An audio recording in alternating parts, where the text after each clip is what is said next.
Hello, my name is Neil Dutta. I'm a Sharon High School student and a volunteer with VFS, Volunteer for Seniors. Today I'm here with Ms Henna Chatterjee, where we'll be discussing about her life journey, spiritual path, and her work with the Vedanta Center of Boston. The center was established in 1909, and the current residential monk is Swami Tyagananda Ji, who offers classes, worship, spiritual guidance, and meditation to the broader Boston community.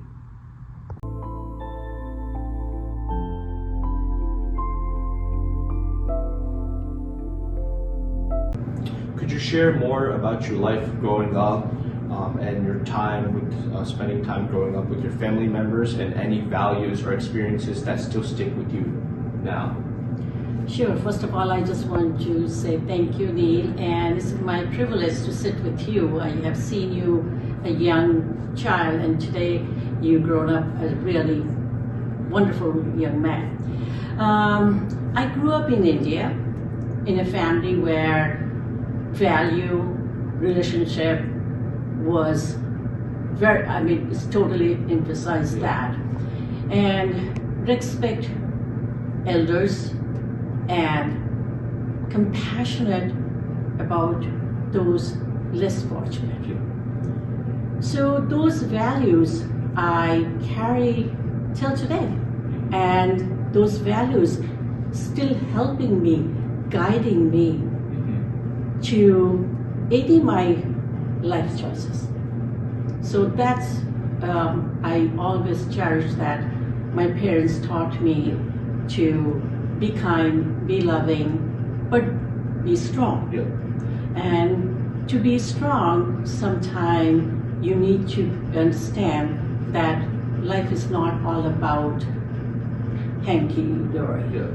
And another thing I would like to share that what I have learned through my parents' guidance, that life is not all about your own success. Yeah.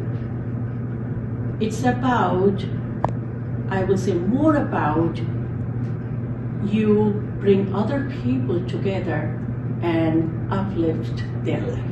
It's a great message. Thank you. Thank you very much.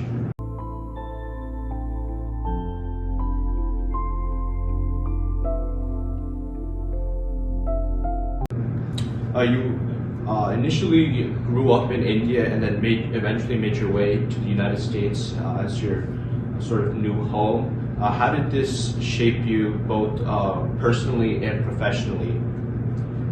I'm glad that you asked me that question because, I grew up in India, and coming to a different country, and that also a Western country, it was a challenging. But at the same time, as I said that my parents taught me, and all those values I carry till today. So what I have learned, any challenge comes to my life, I grow with those challenges. I learned something from those challenges, and everything was not challenging because during this, when I came here, I didn't know anything about Western culture. So our friends along, they taught me what is America means. And what I learned, the basic value is same. And you just need to learn how to navigate those values. So I took those challenges, I learned from them, and today I feel like I'm a good Indian and I'm a good American, both ways. Thank you.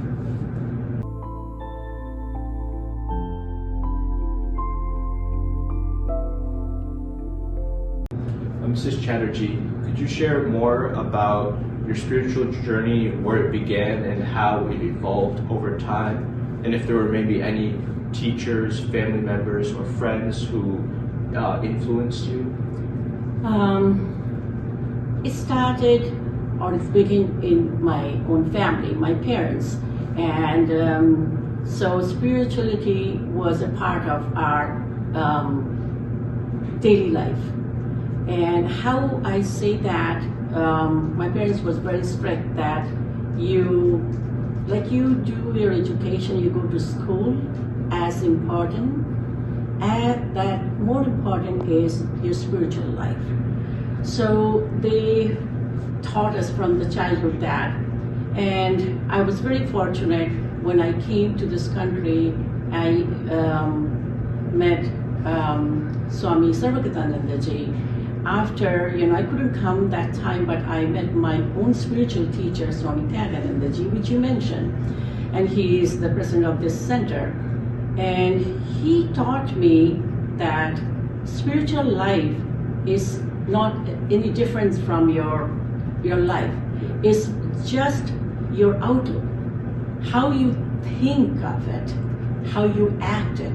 So those teaching is very important for my life, which kind of merged what my family taught me. So I'm very fortunate that I not only learned from my spiritual teacher, I learned from my fellow seekers. So they also, I learned from them how to conduct my life and how to serve others and how to be a part of Vedanta Society. I think that's very inspiring. Thank you. Thank you.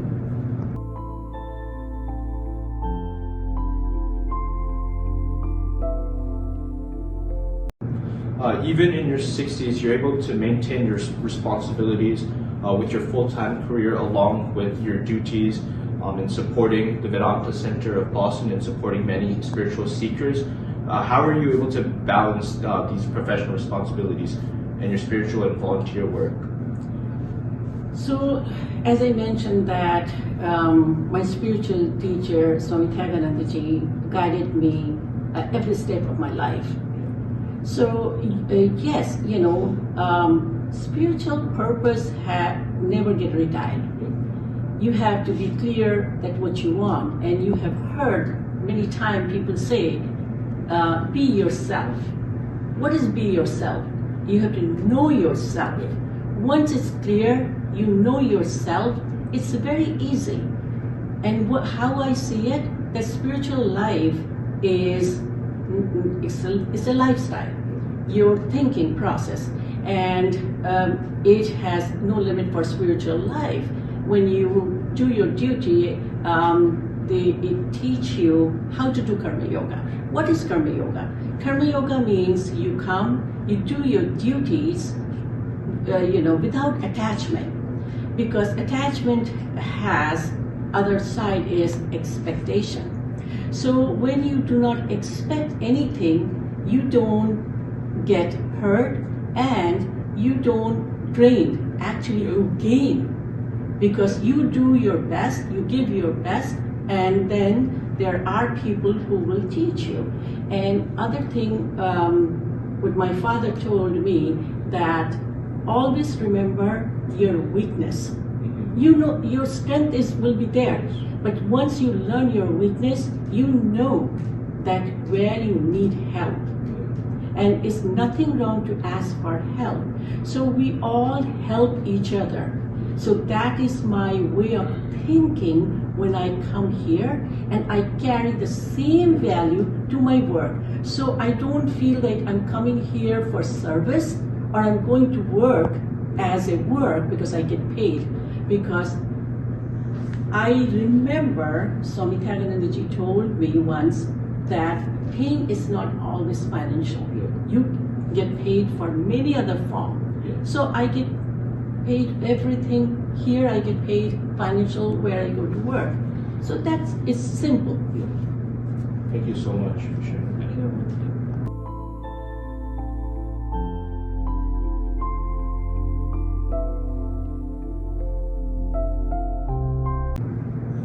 Additionally, could you share more about your day-to-day role and responsibilities at the Vedanta Center of Boston and how you apply Vedantic principles, especially during moments of stress or in any life experiences?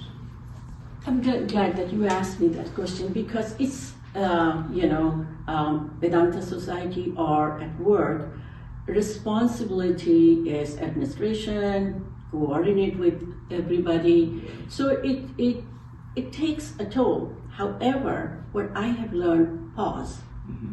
People don't emphasize more about pause. Pause gives you a strength. Yes. And what I apply here, even at work, that I make sure anything I have planned, I pause first. And when I pause, then I think about myself first, that what I can do, what other people can do.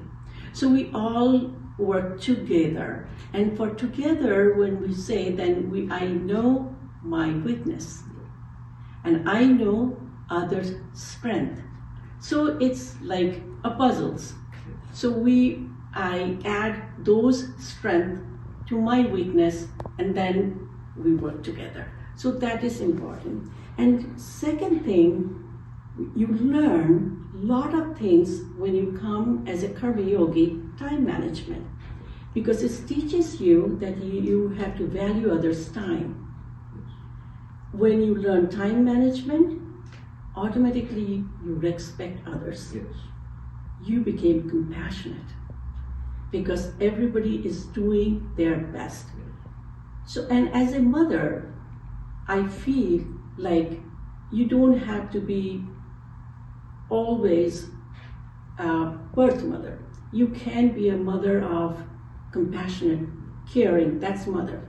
And as you know, you have a mother, she sometimes be very strong and sometimes very compassionate. She understands what is right for you. So I try to be a good mother and a strong mother. That's how I apply. Thank you.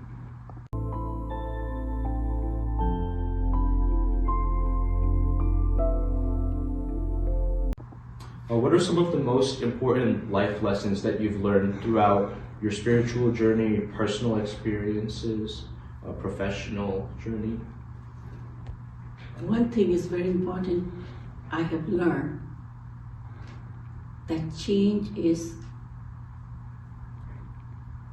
how would I say that? It's necessary that change will come. But growth is your choice. Yeah.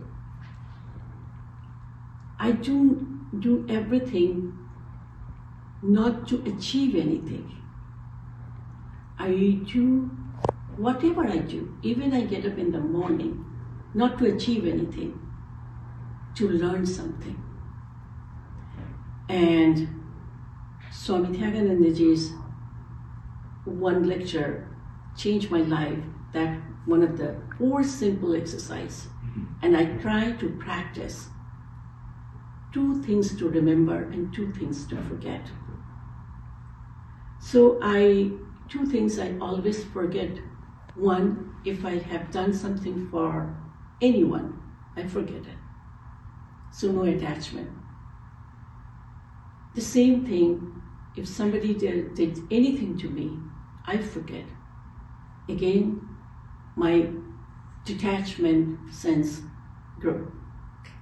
And 2 things I remember, everything is going to change.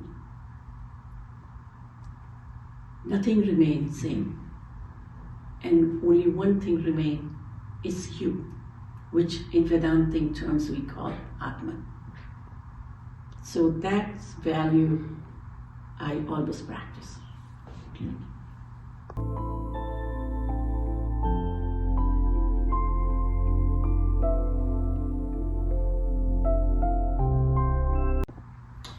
Ms. Chatterjee, my next question is, what advice would you like to offer to individuals, especially seniors who are seeking purpose, clarity, or balance in their life, particularly those who are living alone?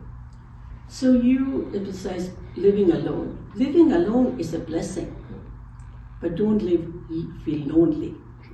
So seniors, and including myself, we have lifelong experience. And spiritual life has no retirement. And seniors who is living alone and feel lonely, they know that they have a lifelong experience. They can pick anything and share with whoever needs. And the people around us, if we look, they all need love. And I believe that every seniors have so much experience about love and compassion. they can share that. They can begin with that, and they will learn as you give, you get. So they will be never lonely. But alone is a blessing. And if they realize that, half of the battle is won. I'm sure a lot of the seniors will benefit Yeah. from this message. Thank Thank you. you.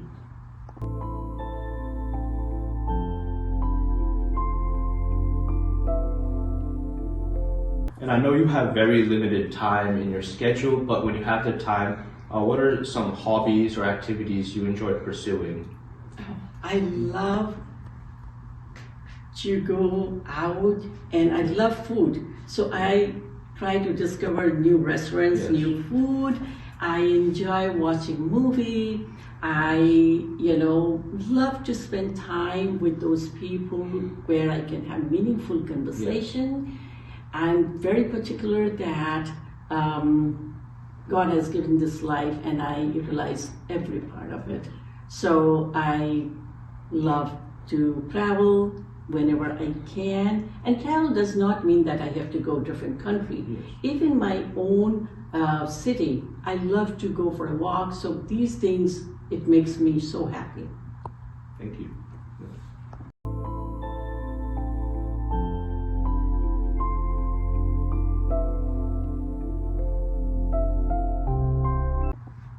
And my last question for you is, what message or advice do you have to give to the next generation who is starting to experience a more complex and fast-paced world? I will start with, don't keep your life just achievement. You will achieve anything and everything as you go.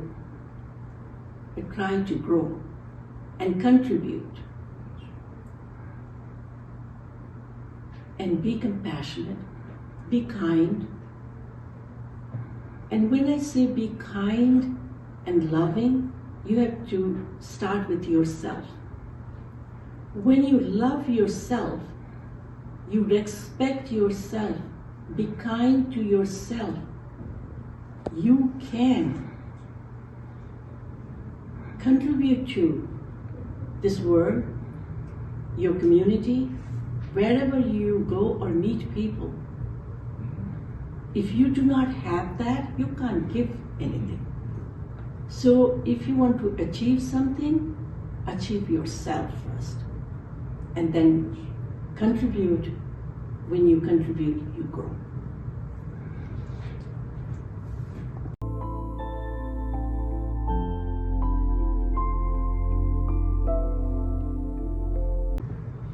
Thank you very much, Mrs. Chatterjee, for allowing me to interview you during your busy schedule, for just spending a little bit of time and to sharing. I appreciate your openness and for offering your wisdom and the different lessons you've learned through your personal, professional, and spiritual journey. So thank you once again, and I'm sure a lot of the seniors are really going to take the message you gave to heart. I truly appreciate, Neil. As I said that I have seen you a little child, and I admire you, and I truly wish there are more Neil will be there, and what you are doing it's really good, which we are talking about, that contributing. You keep contributing and you will achieve, which you never even planned, and you will see it. Thank you, Neil. Thank you. I truly appreciate it. Yeah, thank you.